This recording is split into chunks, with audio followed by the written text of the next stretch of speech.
ఈరోజు ప్రవేశపెట్టడం జరిగింది.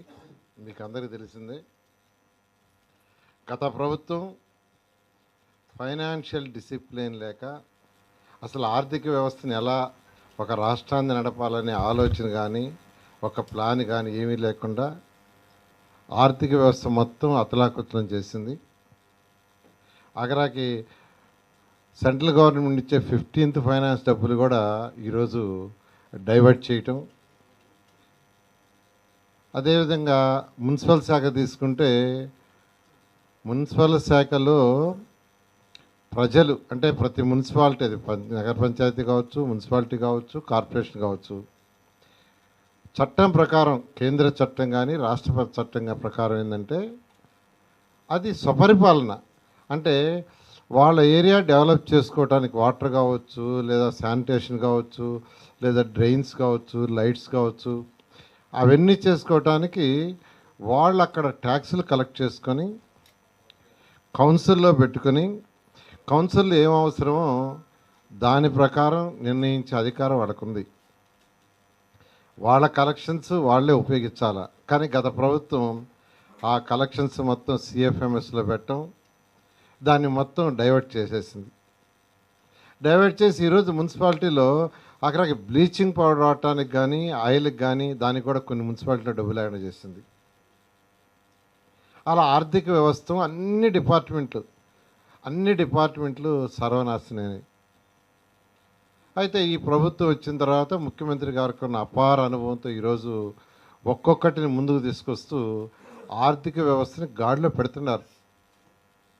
ఇప్పుడు నా శాఖ తీసుకుంటే మున్సిపల్ శాఖకి ఏప్రిల్ 1 నుంచి రాబోయే ఏప్రిల్ 1 నుంచి ఏ మున్సిపాలిటీకి వచ్చే కలెక్షన్స్ ఆ మున్సిపాలిటీలో వాళ్ళే ఖర్చు పెట్టుకునేటట్టుగా ఈరోజు క్లారిటీగా బడ్జెట్లో కూడా చెప్పడం జరిగింది. ముఖ్యమంత్రి గారికి ప్రత్యేకంగా ఈ విషయం నేను ధన్యవాదాలు తెలియజేస్తున్నాను. ఈరోజు బడ్జెట్ తీసుకుంటే 3,22,359 కోట్లతో బడ్జెట్ పెట్టారు. దీంట్లో అన్నిటికంటే ఇంపార్టెంట్ ఏంటంటే అందరికీ తెలిసిందే, నా శాఖకు సంబంధించి 13,862 కోట్లు మున్సిపల్ శాఖ కేటాయించారు. అందులో 6,000 కోట్లు యాక్చువల్గా సిఆర్డీకి అలాట్ చేయడం జరిగింది. అన్నిటికంటే ఇంపార్టెంట్, ఎలక్షన్స్కి ముందు ఏదైతే ప్రజలకి ప్రామిస్ చేశామో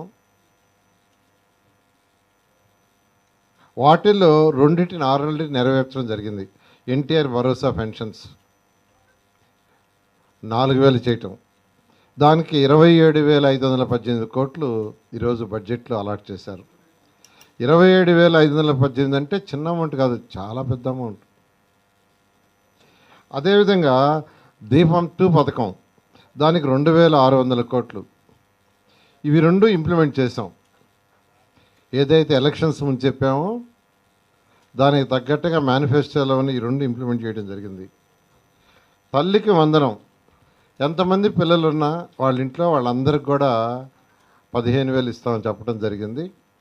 దానికోసంగా 9,407 కోట్లు బడ్జెట్లో ఇచ్చారు. అది మే లోపల ఆ యొక్క తల్లుల అకౌంట్లోకి వేయటం జరుగుతుంది. ఎందుకంటే ఈ అకాడమిక్ ఇయర్ లోపల ఇవ్వాలని ముఖ్యమంత్రి గారు నిర్ణయించారు. నెక్స్ట్ అకాడమిక్ ఇయర్ జూన్ 12వ తేదీ ప్రాంతంలో స్టార్ట్ అవుతాయి, సుమారుగా జూన్ 12. అందుకని మే ఎండింగ్ లోపల ఈ తల్లికి వందనం అనే యొక్క కార్యక్రమాన్ని పూర్తి చేయాలని ఈ బడ్జెట్లో పెట్టడం జరిగింది. అదేవిధంగా రైతన్నలకు అన్నదాత సుఖీభవ కోసంగా 6,300 కోట్లు, ఇది కూడా యాక్చువల్గా మేనిఫెస్టోలో పెట్టడం జరిగింది.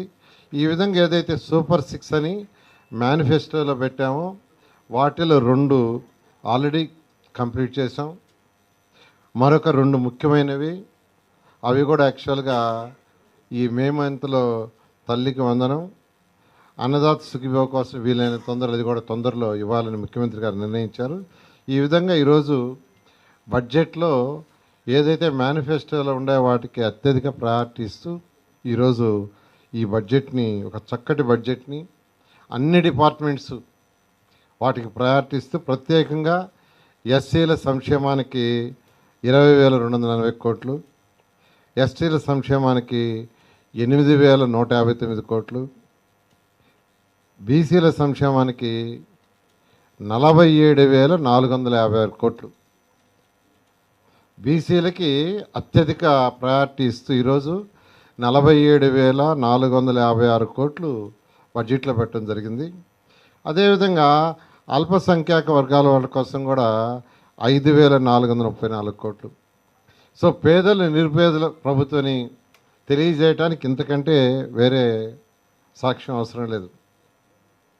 కానీ జగన్మోహన్ రెడ్డి నేను అల్పసంఖ్యాక అని చెప్పేవాడు, కానీ ఆయన చేసింది ఏంది?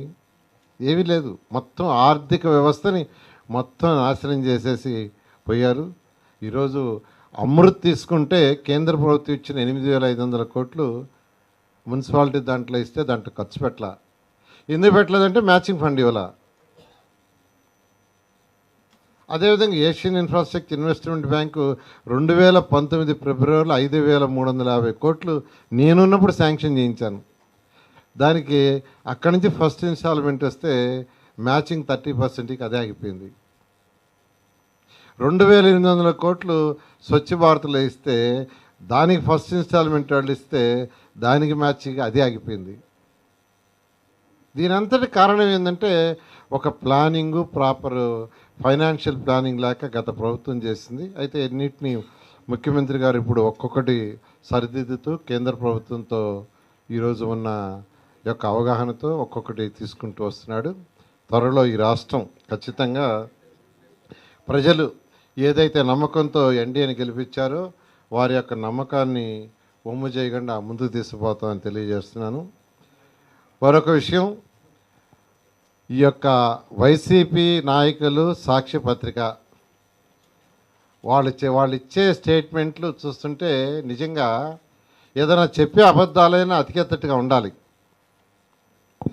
ఈరోజు జడ్జెస్ బంగళాలకి స్క్వేర్ ఫీట్కి 10,042 రూపాయలు ఖర్చు అవుతుందని పేపర్లు వేశారు. వాళ్ళ దాంట్లో 10,042 రూపాయలు. ఏదైనా స్టడీ చేసి డీప్గా చేయాలి. యాజ్ ఇట్ ఈజ్గా జడ్జెస్ బంగ్లాస్ తీసుకుంటే సివిల్ అండ్ ఆర్కిటెక్చరల్ కన్స్ట్రక్షన్ వర్క్కి 184 కోట్లు 184.25 కోట్లు ఖర్చు అవుతుందని టెండర్లో పెట్టారు. సివిల్ అండ్ ఆర్కిటెక్చర్ వర్క్ అంటే ఆ బంగ్లాల యొక్క సివిల్ వర్క్కి. ప్లంబింగు, శానిటరీ ఇన్స్టాల్మెంట్ వర్క్కి 20,78,00,000. ఇంటర్నల్ ఎలక్ట్రికల్ వర్క్కి 43.22 కోట్లు. మొత్తం civil, plumbing, sanitary installation, internal electrical వర్క్కి 248.25 కోట్లు. అంటే ఆ బంగ్లాల్లో ఈచ్ బంగ్లా యొక్క కన్స్ట్రక్షన్ ఇంక్లూడింగ్ ఎలక్ట్రికల్ కావచ్చు, ప్లంబర్ కావచ్చు, వీటన్నిటికీ 248.25 కోట్లు. ప్లింత్ ఏరియా తీసుకుంటే 5,82,161 చదరపు అడుగులు. 5,82,161. సో యావరేజ్ని తీసుకుంటే అది స్క్వేర్ ఫీట్కి 4,264 రూపాయలు అవుతుంది. 4,264 రూపాయలు బంగ్లాలు అవి, గ్రౌండ్ ఫ్లోర్, ఫస్ట్ ఫ్లోర్. అయితే ఆ ఏరియాలో ఎక్కడైతే ఈ బంగ్లాలు ఎన్ని కడుతున్నారో ఆ ఏరియాలోను ఆ బిల్డింగ్లోను వాళ్ళు ఎక్స్ట్రా ఐటమ్స్ కొన్ని అడగటంతో అవన్నీ టెండర్లో పిలిచారు. టెండర్ డాక్యుమెంట్లో క్లియర్గా పెట్టారు. అవేంటంటే సీసీటీవీ, ఎఫ్టీటీహెచ్, హెచ్విఏసి, వీటికి 17 కోట్లు. తర్వాత home automation, additional interior works, modular furniture, retro fitting works, వాటికి 33 కోట్లు. Cost of external infrastructure works such as అంటే ఆ మొత్తం లేఅవుట్లో రోడ్లు వేయటానికి external sewerage, external water supply, storm water drains, external electrical works including DG sets, ఇవన్నీ చేయటానికి ఒక 95 కోట్లు. ఇవన్నీ కలిసిన మొత్తం తీసుకుని టోటల్ చేసినా కానీ అది మొత్తం 401 కోటి అయింది. 401.37 కోట్లు. ఇవి కాకుండా different taxes, DMF charges, merit charges, తర్వాత జిఎస్టీ. జనరల్గా మనం ఎవరి దగ్గర హౌస్ కొంటుంటే ఆ స్క్వేర్ ఫీట్ చెప్తారు, ప్లస్ దానికి జిఎస్టీ మళ్ళీ కట్టాలా. ఇక్కడ టెండర్లో అది కూడా వచ్చేస్తుంది. ఇవన్నీ వేసుకుంటే 492 కోట్లు. అయితే వాళ్ళు సాక్షి వాళ్ళు ఇచ్చింది ఏంటంటే 10,042. ఇలా సెక్రటరియట్ తీసుకున్న అంతే. సెక్రటరియట్ బిల్డింగ్స్ తీసుకున్న ఏదైతే civil work, electrical work, plumber work తీసుకుంటే అది 4,382. దాన్ని కూడా 9,430గా చిత్రీకరించారు. ఏరియా కూడా 5,90,761 చదరపు అడుగులైతే ఏరియా తగ్గించి 5,28,100 వేసి కాస్ట్ పెంచారు. కాబట్టి నేను అందరికీ చెప్తున్నాను, రాష్ట్ర ప్రజలందరికీ ఆ సాక్షి పత్రిక ఏ రాస్తుందో వాళ్ళకే తెలియదు. ఇవన్నీ యాక్చువల్గా ఏంటంటే యూనిట్ రేటే, ఈపీసీ కాంట్రాక్ట్ కూడా కాదు. ఈపీసీ కాంట్రాక్ట్ కూడా ఎస్ఆర్ రేట్స్ ఏదైతే ఉన్నాయో దాని ప్రకారం ఇచ్చాం. అందువల్ల మరొకసారి రాష్ట్ర ప్రజలందరికీ చెప్తున్నాను, ఈ యొక్క టెండర్లు ఏదైతే ఉన్నాయో ఈ క్వాలిటీగా చేస్తున్నాం. క్వాలిటీగా చేసేటప్పుడు కూడా ఎస్ఆర్ఆర్ రేట్ ఏదైతే 20 మంది చీఫ్ కమిషనర్ రేట్లు ఫైనలైజ్ చేశారు ఐటమ్ వైజు, ఆ రేట్లే టెండర్లో పెట్టాం, వేరే రేట్లు పెట్టలా. ఇది ఐటమ్ రేట్, ఈపీసీ కాంట్రాక్ట్ కూడా కాదు. రేపు ఉదయం వాళ్ళు ఐటమ్స్ ఏదైతే బిగిస్తారో దాని ప్రకారమే పేమెంట్ ఉంటుంది. ఈ విషయాన్ని రాష్ట్ర ప్రజలందరికీ మరొకసారి తెలియజేయాలని తెలియజేస్తాను. Thank you.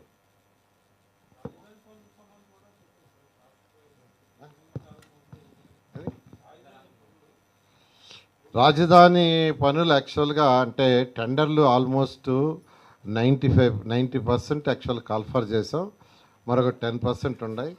అయితే ఎలక్షన్ కమిషను టెండర్లను అవార్డ్ చేయొద్దు, పిలుచుకోమన్నారు. అందువల్ల అన్నీ పిలిచాము. ఎలక్షన్ 8వ తేదీ యాక్చువల్ కోడ్ ఉంది. ఒకవేళ కోడ్ ఈ లోపల తీసేస్తే ఓపెన్ చేస్తాం, లేదంటే అవి కోడ్ అయిపోగానే 8వ తేదీ అయిపోగానే 9వ తేదీ ఆదివారం వచ్చింది, 10వ తేదీ యాక్చువల్గా టెండర్లు ఓపెన్ చేయడం జరుగుతుంది, 11వ తేదీ వాళ్ళకి అవార్డ్ చేయడం జరుగుతుంది. అట్లా ఒక పక్కా ప్లాన్గా ముందుకు పోతున్నాం. అంతేకాకుండా ఈ ప్రాజెక్ట్ మొత్తం సెల్ఫ్ ఫైనాన్స్ ప్రాజెక్ట్. అంతకుముందు జగన్మోహన్ రెడ్డి దీని మీద కూడా పెద్ద కామెంట్ చేశాడు. ఏమని? రాష్ట్ర ప్రజల యొక్క ట్యాక్స్లని తీసివి అక్కడ లక్షల కోట్లు ఖర్చు పెడుతున్నారని. కానీ అమరావతి క్యాపిటల్ సిటీ చాలా క్లియర్గా ఆ రోజు డిజైన్ చేసేటప్పుడే దీన్ని ల్యాండ్ పుల్లింగ్లో ల్యాండ్ తీసుకున్నాం. 34,000 ఎకరాలని కేవలం 58 రోజుల్లో రైతులు ఒక్కటంటే ఒక లిటికేషన్ ల్యాండ్ ఇచ్చారు. ఆ రోజు డిజైన్ చేసినప్పుడు ఒక 5,000 ఎకరాలు నెట్ మిగులుతుంది అంటే వాళ్ళు ఇచ్చే దాంట్లో కానీ ఆల్రెడీ ఉన్న రోడ్లలో మిగిలింది కానీ గవర్నమెంట్ కానీ. దీంట్లో సుమారుగా ఒక 1000 నుంచి ఒక 1,200 ఎకరాలు డిఫరెంట్ కంపెనీస్కి, విట్ కావచ్చు, ఎస్ఆర్ఎం కావచ్చు, అమృత్ కావచ్చు, ఇలా నేషనల్ ఇంటర్నేషనల్ కంపెనీలకి ఇవ్వాలని, హోటల్స్కి, స్కూల్స్కి. మిగతా ల్యాండ్ని యాక్చువల్గా మానిటైజ్ చేసి బ్యాంకుల్లో లోన్ తెచ్చుకొని తర్వాత రేటు పెరిగిన తర్వాత అది అమ్మి తీర్చే పద్ధతి. అంటే రాష్ట్ర ప్రజలు కట్టే ట్యాక్స్లో ఒక్క పైసా కూడా దీని మీద పెట్టకుండా చేయడానికి ఆ రోజు ముఖ్యమంత్రి గారు దీన్ని డిజైన్ చేశారు. అందుకనే ఇప్పుడు కేంద్ర ప్రభుత్వం ఈరోజు హట్కో లోన్ కావచ్చు, ఏడీబీ కావచ్చు, వరల్డ్ బ్యాంక్ లోన్ ఇస్తుంది. అవి తీసుకుంటున్నాం, ప్రాజెక్టుని టేకప్ చేస్తున్నాం. ప్రాజెక్ట్ టేకప్ చేస్తే ల్యాండ్ వాల్యూ ఇంకా పెరుగుతుంది. ల్యాండ్ వాల్యూ పెరిగిన తర్వాత ఆ ల్యాండ్ని ఆక్షన్ వేసి అమ్మి ఆ రీపేమెంట్ చేస్తాం. కాబట్టి రాష్ట్ర ప్రజలందరికీ మరొకసారి చెప్పేది, జగన్మోహన్ రెడ్డి గారు చెప్పినట్టుగా రాష్ట్ర ప్రజల మీద ఒక్క పైసా బర్డన్ ఉండదు. మీరు కట్టే ఏ ట్యాక్స్ ఒక్క పైసా కూడా దీని మీద ఉపయోగించము. ఇది సెల్ఫ్ సఫిషియెంట్ ప్రాజెక్ట్. ఇవాళ బడ్జెట్లో కూడా చాలా క్లియర్గా అది చెప్పడం జరిగింది. అదేవిధంగా యాక్చువల్గా ఈరోజు ముందుకు పోతూ ఉంది. ఈ ప్రాజెక్టు 3 సంవత్సరాల్లో కంప్లీట్ చేయాలని ముఖ్యమంత్రి ఆదేశించారు. ఎలక్షన్, ఈ ఎమ్మెల్సీ ఎలక్షన్ రాబట్టి కొద్దిగా మాకు ఒక 1 మంత్ కాస్త దాన్ని టెండర్లు ఓపెన్ చేయడంలో డిలే అయింది. ఈ టెండర్లన్నీ 10వ తేదీ ఓపెన్ చేసి 11వ తేదీ వాళ్ళకి ఆర్డర్స్ ఇచ్చి బహుశా 15, 16 తేదీల్లో మంచి రోజు చూసి యాక్చువల్గా వర్క్ స్టార్ట్ చేయడం జరుగుతుంది.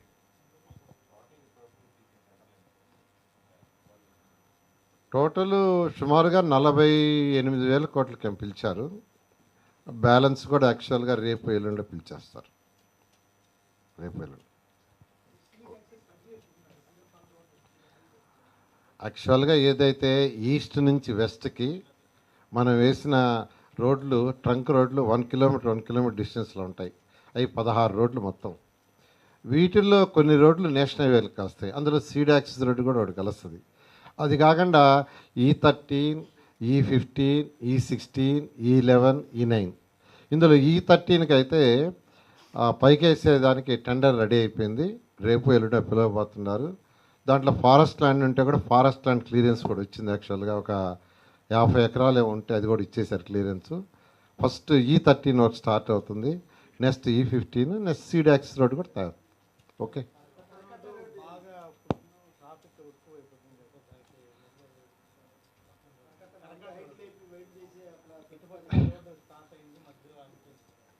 కరకట్ట రోడ్డు యాక్చువల్గా ఏంటంటే మొన్నే ఫైనల్ చేశారు. అది ఇరిగేషన్ డిపార్ట్మెంట్ వాళ్ళతో కూర్చొని ఇరిగేషన్ డిపార్ట్మెంట్, సిఆర్డే, ఏడీసీ కూర్చొని డిస్కస్ చేశారు. ఫైనల్గా 2 పక్కల వాల్ కట్టేటట్టుగా, ఏది ఆర్సీసీ వాల్ కట్టేటట్టుగా యాక్చువల్గా అది 4 లైన్ రోడ్ కింద యాక్చువల్గా డిసైడ్ చేశారు. టెండర్ బహుశా ఒక 1 వీక్ లోపలే దాన్ని కూడా పిలుస్తారు. పిలిచి అది కూడా టేకప్ చేయడం జరుగుతుంది.